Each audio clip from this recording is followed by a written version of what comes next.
अभ्यास 54 page number 108। ठीक, शब्दकोश। आम्रह, आम्रह मतलब आम, अंबा। रसालह आम। दाडिमह अनार मतलब डालिंब। पनसह कटहल मतलब फनस, काटे काटे होते उसके ऊपर, ठीक है ना। जंबीरह नींबू। उदुंबरह गुलर मतलब उमराचे फळ, ठीक है ना। उदुंबर, अब बता रहे नीचे वृक्षवाचक भी होते हैं ये सब शब्द और फलवाचक भी। कब फलवाचक होते हैं और कब वृक्षवाचक होते हैं नीचे दे रहे हैं। अश्वत्थः मतलब पीपल मतलब पिंपल। निम्बः नीम। पुगः सुपारी। बिल्वः बेल। वातादः बादाम। द्राक्षा अंगूर। बदरी बेर बोर। कदली केला, कदली फलम केला। नारिकेल फलम नारियल। सेव फलम सेव सफरचंद। और नारंग फलम नारंगी किंवा संतरा। आम्र फलम दृढ़ बीजम अमृत फलम, है कि नहीं। ये भी संस्कृत उसी के लिए शब्द है और उस सबका अर्थ है अमृत हिंदी में, और मराठी में कहेंगे जाम। जाम जाम जाम खाल्ला है कि नहीं। कभी कभी कोई जाम होते लाल अंदर, कोई होते पांडरे, और आपने संडास के पास है वो कौन सा है ना वो पेड़ वहां पर आते थे, तोड़ दिया। इसीलिए तोड़ दिया कि कोई खाएंगे तो बीमार होगा, सर्दी होगी, सबका देखना पड़ता है, देखभाल करना पड़ता है, इसलिए तोड़ दिया। हाँ है का, चलो ठीक है। तो क्या क्या शब्द हुए उसके लिए। आम्रलम दृढ़ बीजम अमृत फल। ठीक, आगे तन फैलाना धातु। तुष्णीम चुपचाप बैठो। अकस्मात अचानक। नित्यम नित्य। शीघ्रम शीघ्र लवकर। पश्चात बाद में सूचना। आम्रवातात वृक्ष अर्थ में रामवत, फल अर्थ में गृहवत, दे दिया देखिए, है कि नहीं। क्या बता रहे भाई। आम्र से वाताद शब्द, आम्र से लेकर वाताद तक, बादाम तक, है कि नहीं। जब उनका वृक्षार्थ लेना है तो उनके रूप पुल्लिंग में चलेंगे, राम की तरह। जब समझ लीजिए पुल्लिंग में शब्द दिखाई देंगे तो उसका अर्थ क्या होगा, वृक्ष। और वही नपुंसक लिंग में करेंगे गृह की तरह, तो उसका अर्थ हो जाएगा क्या, फल। ऐसा आम्रम कहेंगे तो आंब्याचं फळ, आम्रह कहेंगे तो आम का पेड़, ठीक है। आम्रवाताद वृक्ष अर्थ में रामवत, फल अर्थ में गृहवत। आगे व्याकरण। तन अपत्यार्थक तद्धित प्रत्यय अन। तन धातु के दोनों पदों में दसों लकारों के रूप स्मरण करो। तन धातु के देखो धातु संख्या 58। ठीक, आगे सूचना। आम्रादि शब्द वृक्षवाचक होने पर पुल्लिंग होते हैं, है कि नहीं, दिया साफ साफ। आम्रादि जो शब्द है जब उनका वृक्षार्थ लेना होता है तब उनके रूप कैसे चलेंगे, पुल्लिंग की तरह। आम्रादि शब्द वृक्षवाचक होने पर पुल्लिंग होते हैं और फलवाचक होने पर नपुंसक लिंग होते हैं, ठीक है ना जी। फलवाचक होने पर नपुंसक लिंग होते हैं। अंत में फलम लगाकर भी फलवाचक बनाते हैं। फलवाचक बनाने के लिए दो तरीका। एक तो सीधा तरीका हुआ, उसको क्या कर दो, नपुंसक लिंग कर दो गृह की तरह, क्यों उसके पीछे जोड़ दो क्या, फल शब्द। जैसे आम्र है, आम्र फलम, रसाल फलम, दाड़िम फलम, पनस फलम, तो हो गया फल अर्थ नपुंसक लिंग में। क्यों सीधा आम्रम रसालम दाड़िमम पनसम, उसका भी अर्थ हो जाएगा क्या, फल। यही फलवाचक होने पर नपुंसक लिंग। अंत में फलम लगाकर भी फलवाचक बनाते हैं। जैसे आम्रह, आम्र कहेंगे तो आम का पेड़, और आम्रम या आम्र फलम ऐसा कह देंगे तो आम का फल, है कि नहीं आदि। नियम नंबर 171। अपत्य पुत्र या पुत्री दोनों को कहते हैं। अपत्य का मतलब केवल पुत्र, कि अपत्य का मतलब केवल पुत्री, ऐसा नहीं है। अपत्य का अर्थ दोनों होता है, पुत्र भी होता है और पुत्री भी होता है। अपत्य पुत्र या पुत्री दोनों को कहते हैं। अपत्य अर्थ में शब्द के बाद प्रायः अन प्रत्यय लगता है। अपत्य अर्थ में है कि नहीं, शब्द के बाद में, शब्द के आगे कौन सा प्रत्यय लगता है जी?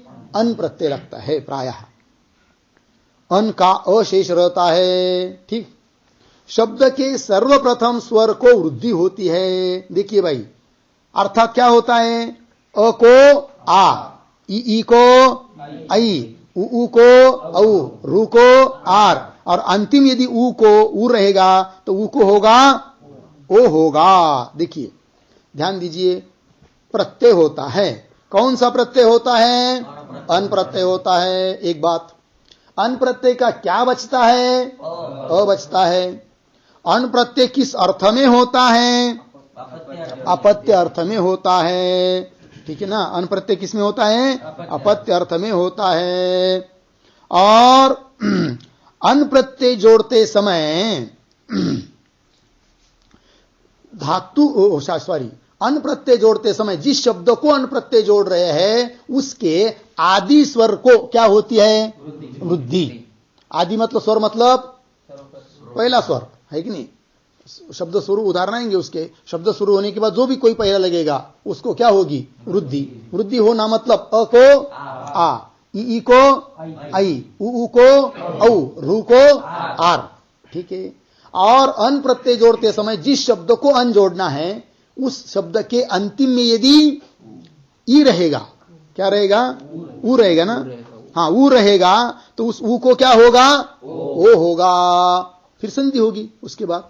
ठीक, उदाहरण, वसुदेव शब्द है और वसुदेव शब्द को अपत्य अर्थ में अन प्रत्यय करना है तो वसुदेव अधिक अन, अन का बचेगा अ। लेकिन अन जोड़ते समय आदि स्वर को क्या होती है? वृद्धि। तो वसुदेव इस शब्द में सबसे आदि वर्ण कौन सा है? व। उसके बाद कौन है? अ। लेकिन स्वर, आदि स्वर कौन सा है ऐसा पूछेंगे तो कौन आएगा? अ। आदि वर्ण कौन सा है ऐसा पूछेंगे तो व। और इस वसुदेव शब्द में आदि स्वर कौन सा है ऐसा पूछेंगे तो क्योंकि वह तो स्वर नहीं है, स्वर तो अ से शुरू हुआ है। ठीक है ना। तो आदि स्वर जो व वकारोत्तरवर्ती आकार, उस आकार की वृद्धि होगी। अ की वृद्धि क्या होगी? आ। तो वह क्या हो जाएगा? वा। तो वासुदेव वही बन गया। फिर वसुदेव का पुत्र वासुदेव कौन? भगवान श्री कृष्ण। कृष्ण का एक नाम बन गया फिर वो कौन? वासुदेव। पांडु के पुत्र को, पांडु के पुत्र पांडवाहा, पांडु राजा है ना, उसके पुत्रों को क्या बोलेंगे? पांडवः, पांडवाहा, बहुवचन। देखिए यहां पर आदि अच को वृद्धि है ही, पकारोत्तरवती आ है, आ का आ ही होगा, और अंतिम ऊ है तो ऊ को क्या होगा? ओ। तो पांडो अधिक अ, क्या? पांडो अधिक अ, फिर यचोयवायाव, ओ को क्या होगा? अव। पांडव अधिक अ मिला देंगे, पांडव।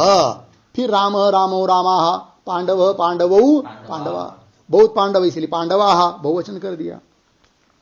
उसी प्रकार कुरु के पुत्र को क्या बोलेंगे? कौरव। यहां आदि अच को भी वृद्धि हुई। कुरु में आदि अच, आदि स्वर कौन सा है? ऊ को होगा औ, कौ, कौरु।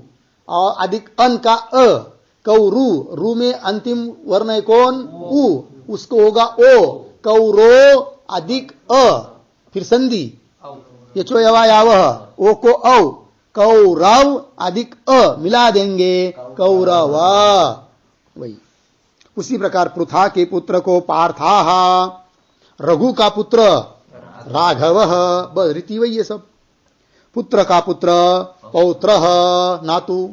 शिव का पुत्र शैवः, विष्णु का पुत्र वैष्णवः, है कि नहीं। इनके रूप राम की तरह चलेंगे। ठीक।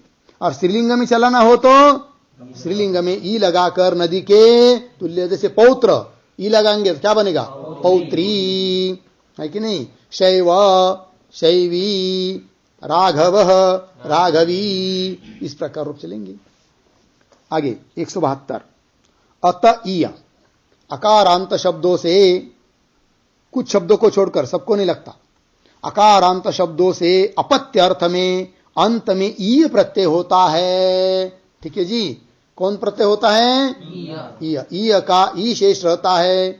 शब्द के प्रथम स्वर को वृद्धि और हरि के तुल्य रूप चलेंगे। देखिए 2-3 पंक्ति में कितनी बातें बता दिया। प्रत्यय होगा, कौन सा प्रत्यय? ईय। ईय का क्या बचेगा? ई। ईय प्रत्यय किस अर्थ में होगा? अपत्य अर्थ में होगा। ईय प्रत्यय किस प्रकार के शब्दों को जोड़ते हैं? अकारांत शब्दों को जोड़ते हैं। अकारांत शब्दों को ईय प्रत्यय किस अर्थ में होगा? अपत्य अर्थ में होगा। ठीक है जी। और ईय प्रत्यय जोड़ते समय जिस शब्द को ईय प्रत्यय जोड़ना है उसके प्रथम स्वर को क्या होगी? वृद्धि होगी। समझ में आया? फिर ईय प्रत्ययांत शब्द किस प्रकार चलेंगे? हरि शब्द के तुल्य। देखिए उदाहरण, जैसे दशरथ का पुत्र, दशरथ है ना, तो दशरथ है, अकारांत शब्द है, तो आदि अच कौन है उसमें? दकारोत्तरवर्ती अकार, उसका अ का होगा आ। दाशरथ अधिक प्रत्यय हुआ ईय, ईय का बचेगा ई, मिला देंगे दाशरथी ही, है कि नहीं? और किसकी तरह रूप चलेंगे? हरि की तरह, हरि ही हरि हरयः, इस प्रकार। दाशरथी ही मतलब दाशरथी किसका नाम बन गया? राम का। दक्ष का पुत्र दाक्षी ही, सुमित्रा का पुत्र सौमित्री ही, कौन? लक्ष्मण। द्रोण का पुत्र द्रौणी ही, कौन? अश्वत्थामा। ठीक, आगे 173। हाँ, कुछ शब्दों से अपत्य अर्थ में अंत में यह प्रत्यय लगता है। देखिए सब अपत्य अर्थ के प्रत्यय चल रहे भाई। तो पहला प्रत्यय बताया था कौन सा? अन। दूसरा ईय। अब हाँ, कुछ शब्दों से अपत्य अर्थ में अंत में यह प्रत्यय लगता है और शब्द के प्रथम स्वर को वृद्धि होती है। ठीक, वही दिया। और रामवत रूप चलेंगे, है कि नहीं? यह प्रत्ययांत शब्द बनने के बाद उसके रूप कैसे चलेंगे? राम की तरह। जैसे दीति के पुत्र को क्या कहेंगे? दैत्याः, दैत्यः एक वचन, दैत्याः बहुवचन, है कि नहीं? अपत्यर्थ में यह प्रत्यय हुआ। दीति शब्द है, आदि अच को वृद्धि हुई। आदि अच कौन है? दकारोत्तरवर्ती इकार, उसकी वृद्धि हुई, ई की वृद्धि ऐ, तो दैती अधिक य, और फिर क्या बनेगा? दैत्य, है कि नहीं? दैत्य कोई नच नहीं, वो सविस्तर देखना हो तो अष्ट इसमें देखना पड़ेगा। किसमें? लघु में शब्दों की सिद्धि कैसी होती है। लेकिन यह सामान्य रूप से बताती है कि ये प्रत्यय हुआ, इस अर्थ में हुआ, इस प्रकार के शब्दों को हुआ। ठीक है ना? चलिए, आदित्य के पुत्र आदित्याः, प्रजापति के पुत्र प्राजापत्यः, गर्ग का पुत्र गार्ग्यः, वत्स का पुत्र वात्स्यः। ठीक, आगे चलो भाई 174। स्त्रीभ्यो ढक।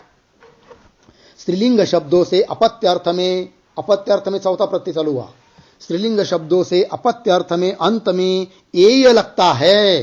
कौन प्रत्यय लगता है? एय। किस अर्थ में? अपत्य अर्थ में। किस प्रकार के शब्दों को लगता है? स्त्रीलिंग शब्दों को, शब्दों से अपत्य अर्थ में अंत में एय लगता है। कुछ शब्दों को छोड़कर, सबको ही लगेगा ऐसी बात नहीं। शब्द के प्रथम स्वर को वृद्धि होगी, है कि नहीं? ये तो नियम सब जगह है। अपत्यार्थ जहां भी प्रत्यय हो रहे सब जगह क्या हो रहा है? आदि अच को वृद्धि। जैसे कुंती शब्द है, कुंती, कुंती में आदि स्वर कौन है? उ की वृद्धि होगी औ। कौंती, ठीक है ना? फिर प्रत्यय जोड़ दिया, कौंती में अंतिम ई को हटा दिया, ए जोड़ दिया, तो क्या बना? कौंतेय। फिर बहुवचन कौंतेयाः, मतलब कुंती के पुत्र। युधिष्ठिरादि 5 पांडव, और नहीं 5 नहीं, कुंती के कितने थे? नहीं 3, और 2 किसके थे? माद्री के। कुल मिलाकर कितने हुए? 5, है कि नहीं? और कर्ण भी कुंती का ही है, लेकिन वो पहले हुआ था इसलिए उसको नहीं जोड़ते हैं, नहीं तो 6 हो जाते। ठीक है ना? कौंतेयाः, माद्री के पुत्र माद्रेयौ। क्यों ऐसा किया? माद्रेयौ की 2 ही है वो, इसलिए द्विवचन कर दिया माद्रेयौ।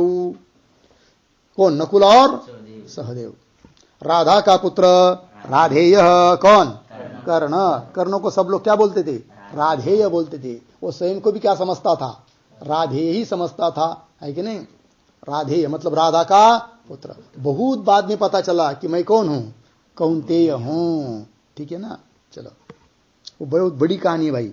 कर्ण के बारे में बोलने के लिए 7 दिन चाहिए तब तो पूरा होगा। कर्ण का बहुत विस्तार है। द्रौपदी के पुत्र क्या? द्रौपदेयाः, है कि नहीं? गंगा का पुत्र गांगेय। विनता का पुत्र वैनतेय, मतलब कौन? गरुड़। गरुडाच्या आईचं नाव काय? विनता, वनिता नहीं, विनता। विनता का पुत्र वैनतेय, गरुड़। ठीक है। और गंगा का पुत्र गांगेय कौन? हाँ, भीष्माचार्य महाराज गांगेय। ठीक है जी।